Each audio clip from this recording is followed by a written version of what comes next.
Good afternoon. My name is Sheila Lamb, and I'm with the Virginia SBDC Network.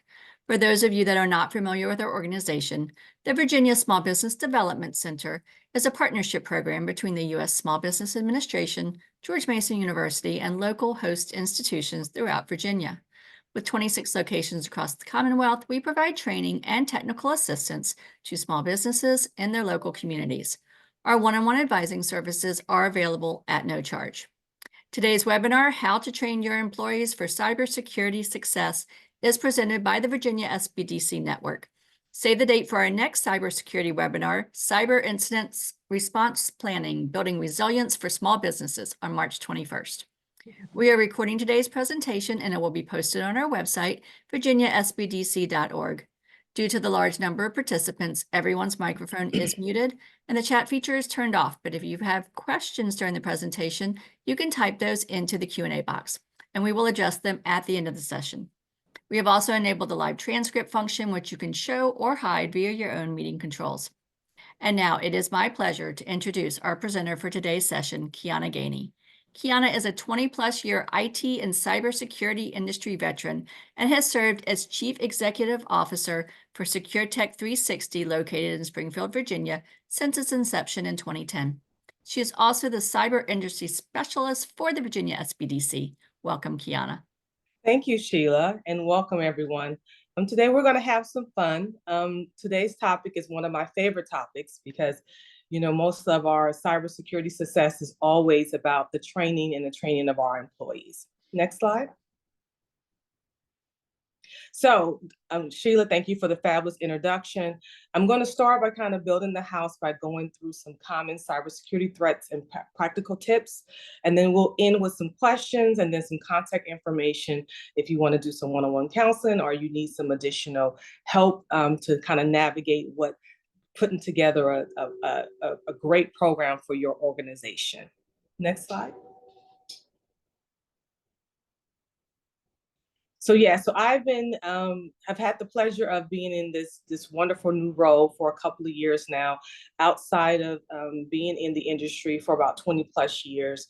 And I'm also a small business owner, and I also run a nonprofit. So I understand that a lot of things with small business owners, it comes down sometimes to cost, or sometimes I've been, a small business owner when I was my first employee, and then trying to grow and scale the business and making sure you do that in a secure fashion. So hopefully today we'll be able to, give you some nuggets that you can apply to your small business as well. Next slide. So again, we're going to cover some common cybersecurity threats, and then we'll go over some practical tips for safeguarding your business against the cyber attacks. And then we'll show you how to apply those when you're putting together an effective training program for your employees as well. Next slide. So why is cybersecurity training important? Love this question. Cybersecurity training is crucial for small business owners for several reasons. Small business owners are now becoming prime targets.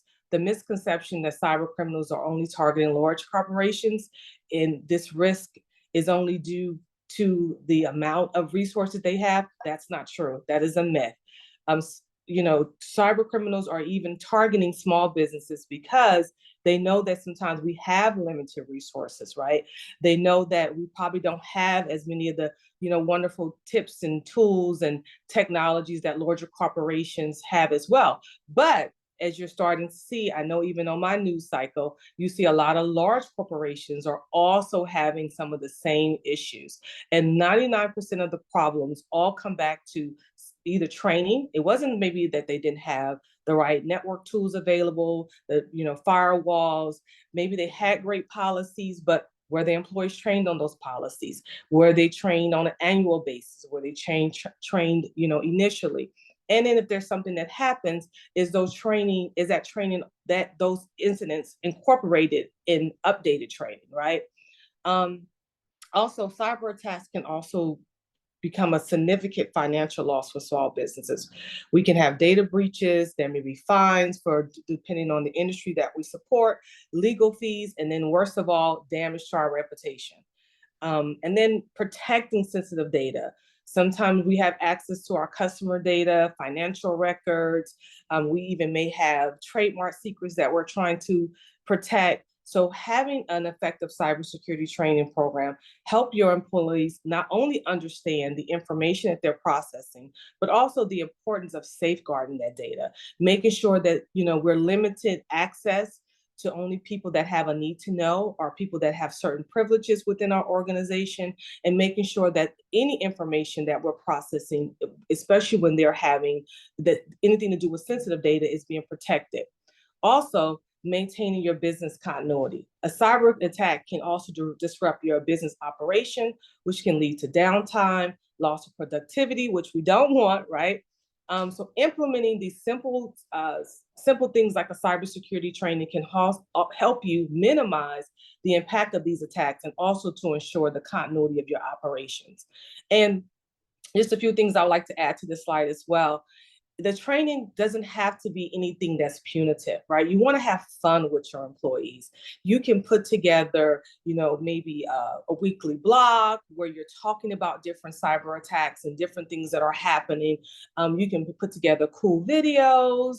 And then you can even, add it to your weekly staff meetings, just to, check the temperature in the room, to even see, what things are happening in the field, so you'll know what to add or take away from your training programs. Keeping the conversation, ongoing, and making it that it's something that is going to help, but also it's going to be something that you won't get in trouble for. It's not like another thing that you'll get in trouble for. It's something that will help the business sustain, but also help them be aware of things that are happening in real time. Next slide. So some common cybersecurity threats for small businesses: you have your phishing attacks. We see them every day, where someone's either trying to send you a fraudulent email, and the email looks very close to something similar that you probably received in the past. You'll get those, text messages on your phone that saying, send me $1 million, or pay this bill. And it may be from even a service provider that you're using. But anytime someone is sending you something that needs you to do something immediately, that wants you to send a payment, I always say, be very prudent with those type of requests. Make sure that you are, vetting it. Pick up the phone, call the service provider, call someone that's trying to send you this email, to make sure that this email was, one, intended for you, two, that this was, someone that's trying to reach out to your organization. And, this, when I talk about having fun, use these as drills to even, help your employees understand when these attacks happen, who to report it to, how to deal with it. I use Office 365. They have functions within Office 365 where you can report it, so that your managed service provider can also be aware of some of these phishing attacks. Send certain things to the junk mail. If you're starting to get a lot of inundated with all different type of emails, there are things that and filters you can put in place, and you can also, let your employees know that they can do this as well. And then you have ones like ransomware. Ransomware is very popular, really, with larger organizations. You're starting to see it in healthcare organizations, banks, where this malicious software encrypts files or locks systems demanding payment. Then you have malware infections. Malware software is designed to harm your computer systems or network or devices. And then social engineering. Social engineering refers to the manipulation of individuals to try to get them to give confidential information, also to perform actions like trying to get you to bypass certain security controls. They use different deception practices to be able to try to deceive your employees, or even yourself sometimes, to be able to give them information. We've seen this recently in the news with MGM. It was through social engineering that someone was able to take down a very large organization, cause disruption to that organization.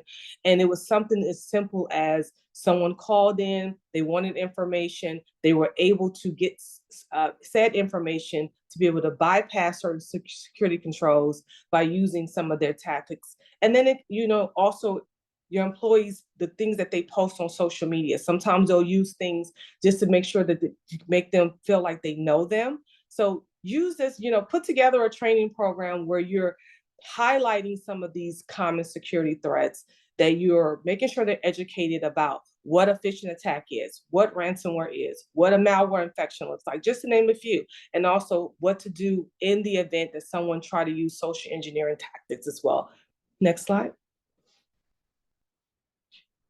So again, some best practices and practical tips that you can incorporate into an effective cybersecurity training program will be to use certain things. And this also goes along with policies. Create policies that have best practices about how to create strong passwords, how often to change those passwords. If you're using a password manager, make sure you read the fine print on how you'll be protected in the event that something happens with that password.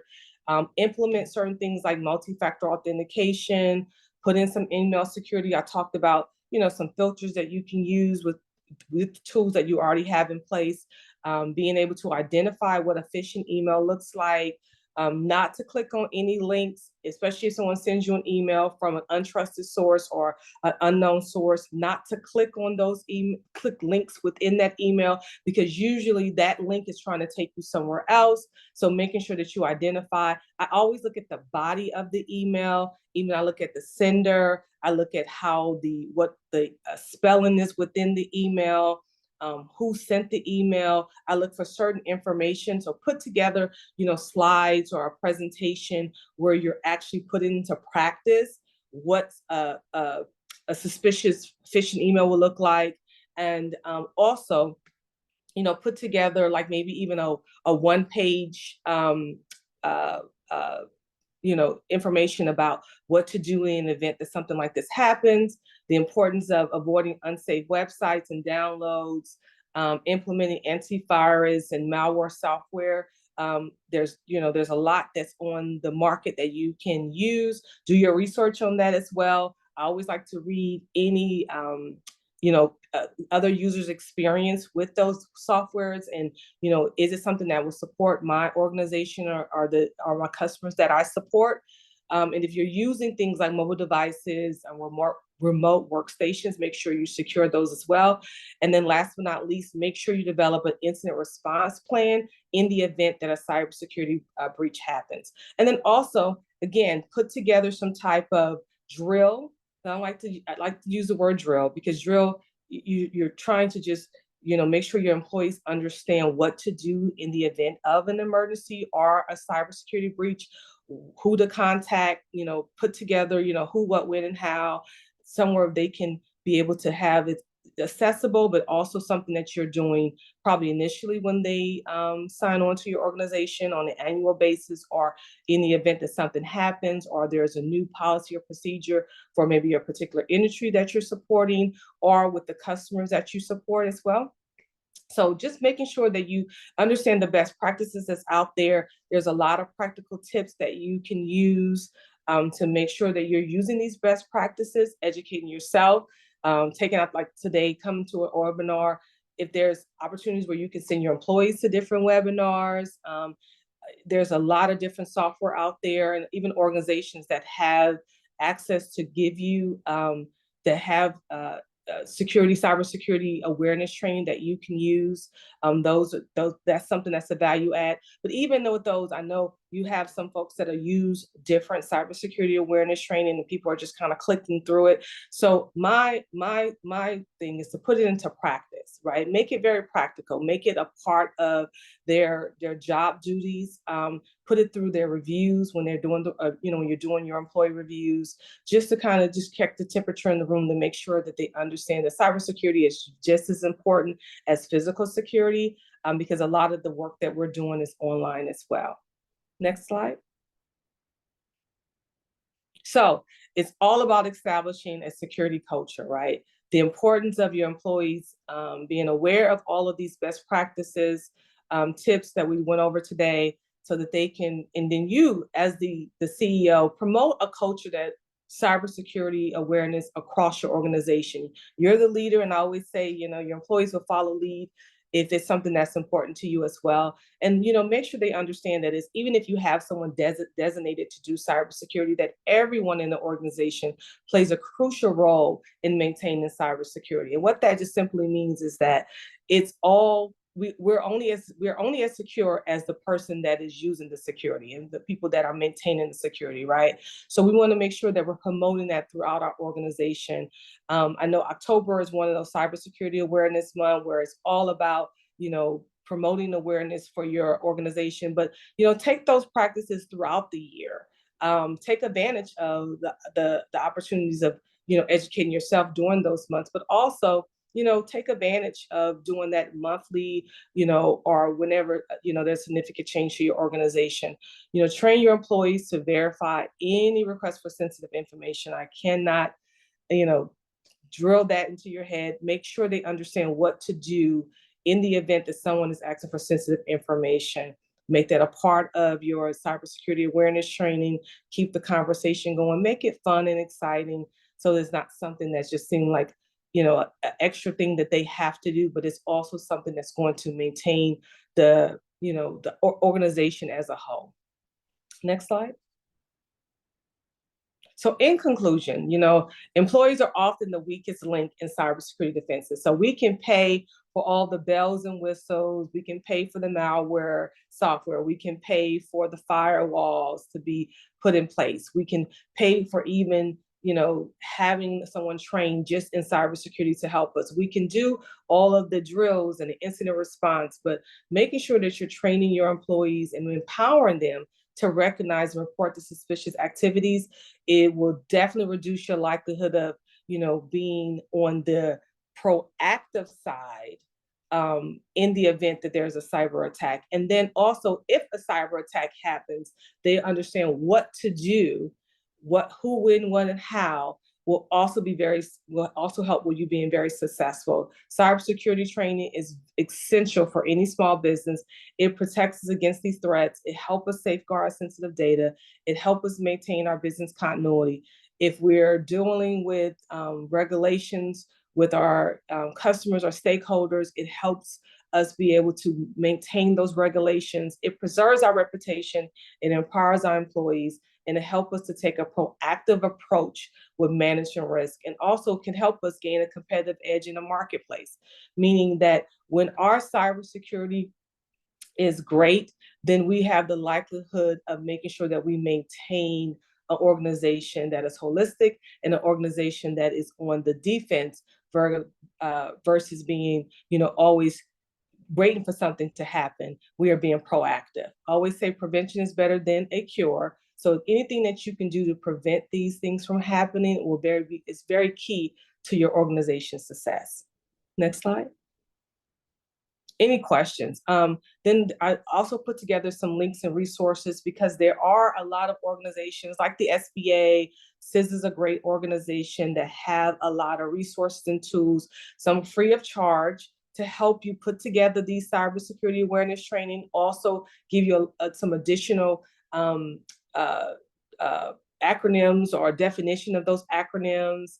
So different tools, give you suggestions on that, some cyber essentials on what to do, and then also to help with putting together that incident response plan. We talk about when to report, when to get the FBI involved, when to get the local authorities involved, what to do that you can do locally. Great resources, great information. And then I'll do a shameless plug for our website, the virginiaspdc.org. We also have great resources and links to additional cybersecurity awareness trainings that we've done in the past, different webinars we've done as well, and some other links and resources that are free of charge that are there to help you be able to put together a wonderful cybersecurity training program that will empower your employees, make cybersecurity fun, and also help you as the business owner navigate this additional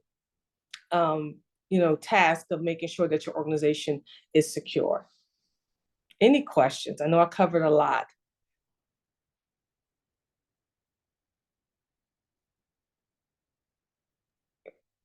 So far, we have no questions.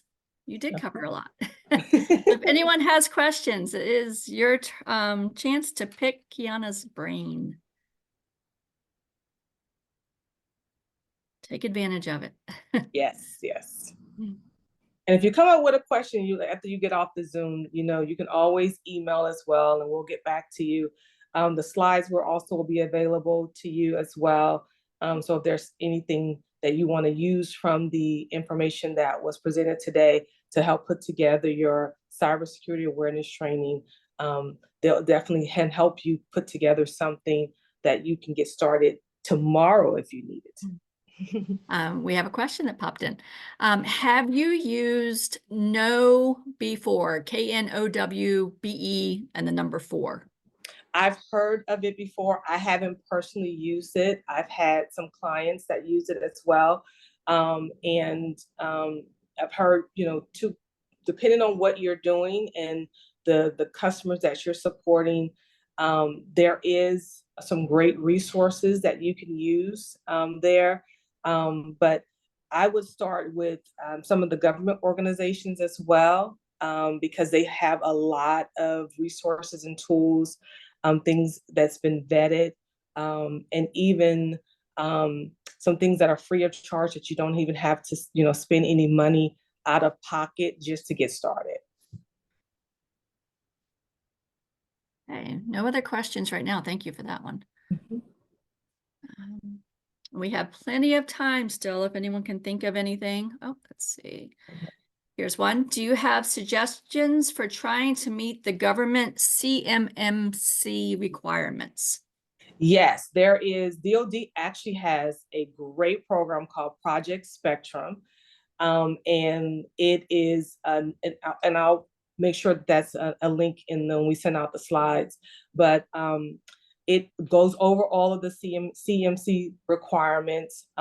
Depending on the level that you're trying to attain, the first level one is just a self-assessment, meaning you put together just a self-assessment of all of the things that you're using in your organization.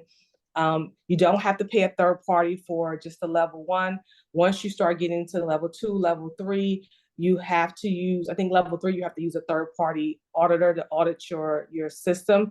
But again, because I am a small business owner as well, use the resources that are available to you.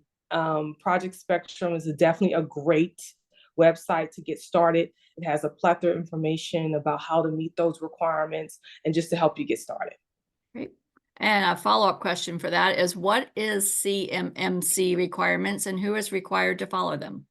So it's if you are a subcontractor or doing business with the government, they put together, DoD actually started this like pre-COVID, and then it was put on hold, and now you're starting to see more of it coming back full circle. But most of the requirements are just general things that we talked about today, putting together a cybersecurity awareness training, making sure you have certain tools and resources in your organization.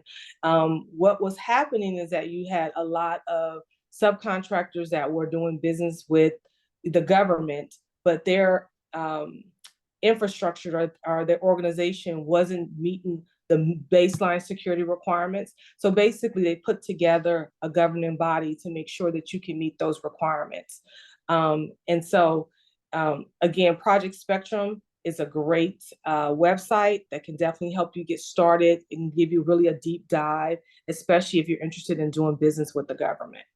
I did level 1 for myself, which was just the self-assessment. And then I had a requirement to do level 2. And that was just really putting together some security policies and procedures. And now I'm going for level 3, which I will get a third party auditor, like I explained, that will go and look underneath my hood to make sure that all of the policies and procedures and tools and resources that I have available to secure my infrastructure are in place. We have a couple more questions. Best password vault recommended. What do you think of Dashlane? So again, I try to steer away from recommendations on actual softwares and tools because it's very important for you to do your research for your particular organization, because you know what customers that you support, you know what organizational requirements that you need to meet. But I've heard Dashlane, I will say this, I've heard some clients use Dashlane and they've had some success with it, but make sure that you do your research, you read the comments and the reviews, Find out from other small business owners within the community if it's worked for them. Sometimes you'll find products that may be for a larger organization. So you don't want to go and spend a whole lot of money on something that maybe not, be able to meet the requirements or the needs for your small business. So definitely do your research with that. I don't personally have an issue with using password managers, but just like with anything, I always say just make sure you read the terms and conditions, the privacy policies, because you want to know um, how your information is being protected, and you want to know in the event that something happens, like we talked about in the presentation today, what to do. Let's see, one more. Any government resources for sending out phishing campaigns for training purposes? Any government. So they don't have, so CISA.gov definitely has information for you to put together a training program that's targeted for phishing campaigns. They have some slides and information that you can use, and you can put together those just very simply for yourself. And then there are a plethora of other ones that are out there as well that you can use. There are also some commercial products that you can purchase, but again, I always say start with free first and then work your way up depending on what you need for your organization. Can you provide an outline or a checklist on how to select a qualified cybersecurity company to work with? And this attendee is in the healthcare industry. So definitely when you're looking for someone, a qualified cybersecurity company to work with, I would definitely make sure that they can provide some references that have used them in the past. I would find out what certifications do their company hold as well, or for their employees, because you want someone that has specific certifications in that can support your industry, especially the healthcare industry. Find out they've had some experience with using or supporting someone in the healthcare industry. And then also, when you're putting together your outline or checklist, put together all the things that, always say they keep you up at night as a CEO, all your pain points, what you want to protect, how you want it protected, where you want to use their services for, because sometimes maybe you only need some help with one portion and maybe another portion you can do. So you don't want to be able to, have someone sell you a whole bunch of services that you don't need. So you want to make sure it's very designated to what you need for your organization and your success of your organization. Make sure that they have a background with supporting healthcare industry. And is it for a small or medium organization? Is for a larger organization? Because you may have some experience with maybe a larger organization, but do you have some experience with supporting a small business owner? So those are the type of questions that I would put together when interviewing and finding a qualified cybersecurity company for my small business. All right, do we have any other questions?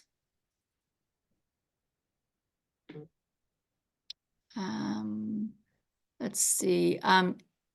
Any certifications that employees can take? Any certification that employees can take. So if you want to train your employee to work as your cyber security person, is that the question, or are you saying? This is an anonymous attendee. So the person who asked any certifications that employees can take, if you could elaborate on that, please. Okay. And then we have another one. Let's see. I tutor students Do you see online that? and want them, maximum security. Is it possible for me to have my own private video service, virtual private network for video? Yes. With you providing tutoring services, you can definitely use a VPN to make sure that you have a secure tutoring session with your customer. That will definitely give you a better level of security. I know, there's people use a lot of the Zooms and even Microsoft Teams, and they do have some security functions within those tools as well. But like with anything, if you're going to use a third-party application or service for a VPN, make sure that you read the fine print, make sure you read the policies, the terms of use, the terms of condition. If you're going to set it up yourself, make sure that whatever product service that you're going to use, check the security settings and see how stringent you can make those sessions. Make sure that you are only allowing access to, who's ever performing the tutoring services and maybe the customer that is being provided the service. So there's things that you can put into place. There are definitely a plethora of tools and applications that you can use. But again, do your research. Make sure you review the security settings within those applications or tools or products or services that you're using, and make sure that you read the fine print. And then also, read the reviews. I am a big review reader. Anytime I deploy any type of product or service into my organization, I take the time to read the terms and conditions, the privacy policies. I read the reviews. I also will vet things with other small business owners that have used the product or service in the past, just so that I can see if it's something that will be, effective for my organization. Because I always think, just like with anything, there's not a one size fit all. So you got to make sure that it's something that's going to meet your requirements and be able to protect your business, because we talked about that in the slide presentation earlier. You want to protect your online reputation. You want to protect your customers' information. You want them to feel protected as well.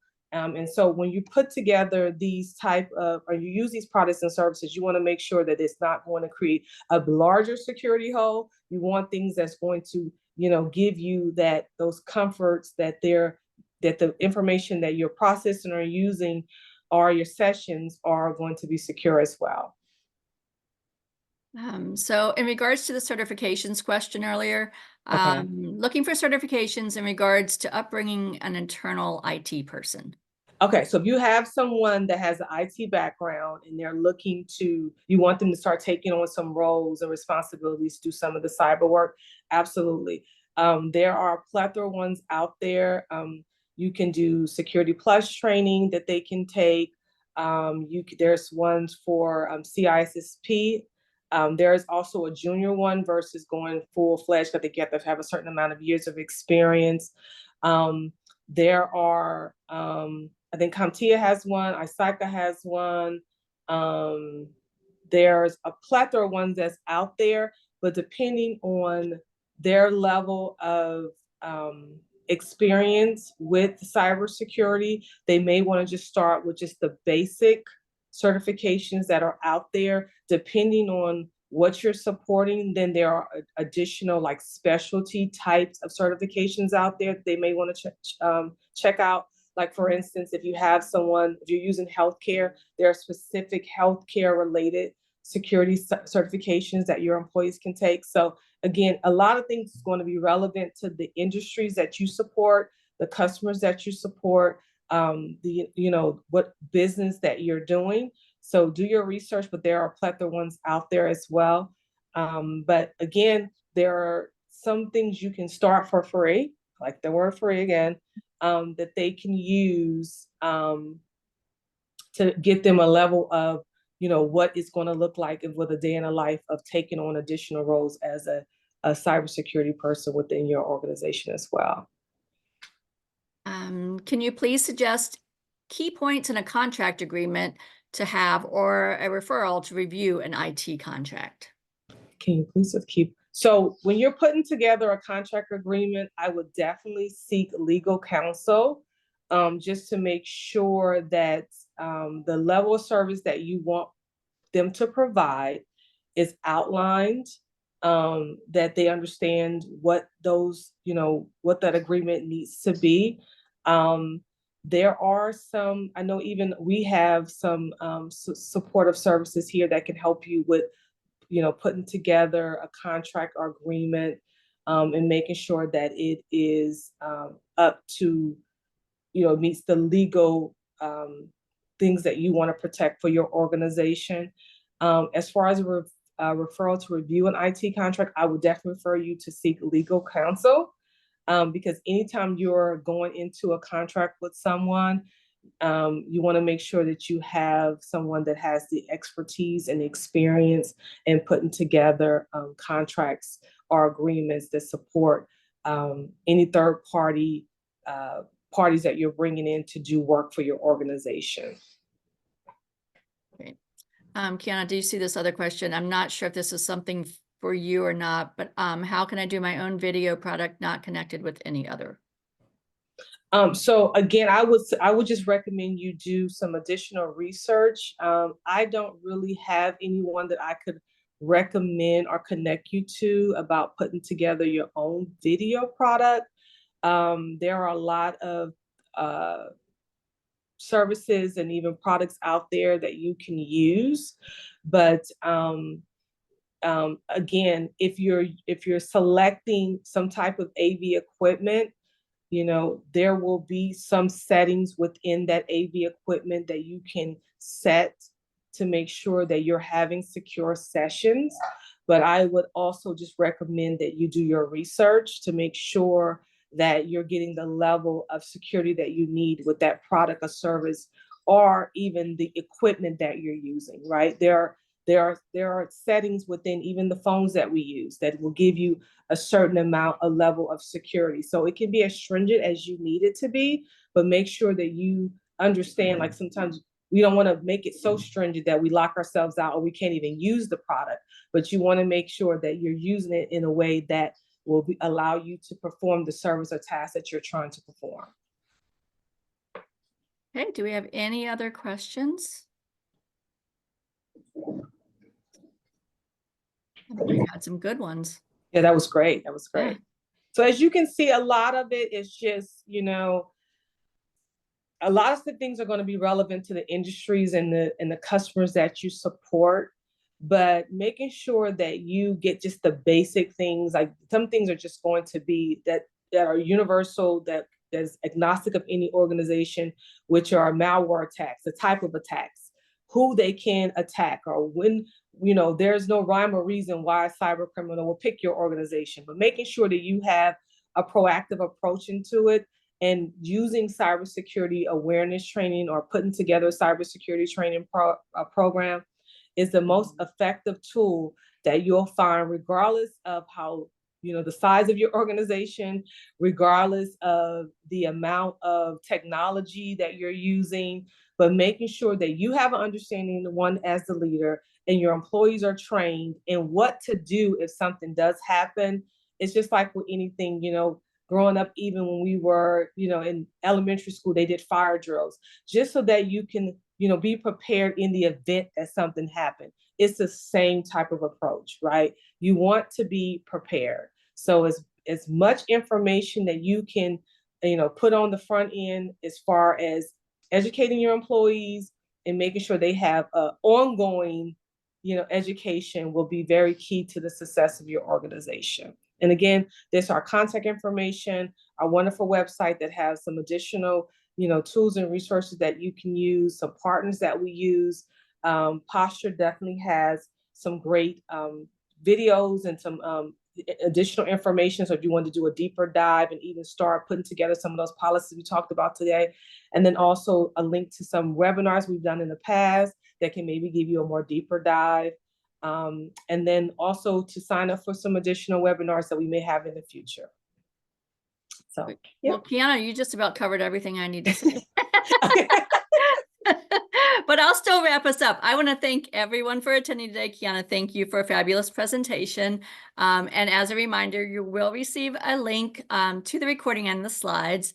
And as Kiana mentioned, we have a great cybersecurity library of videos with slides that you can also go back and watch at any time.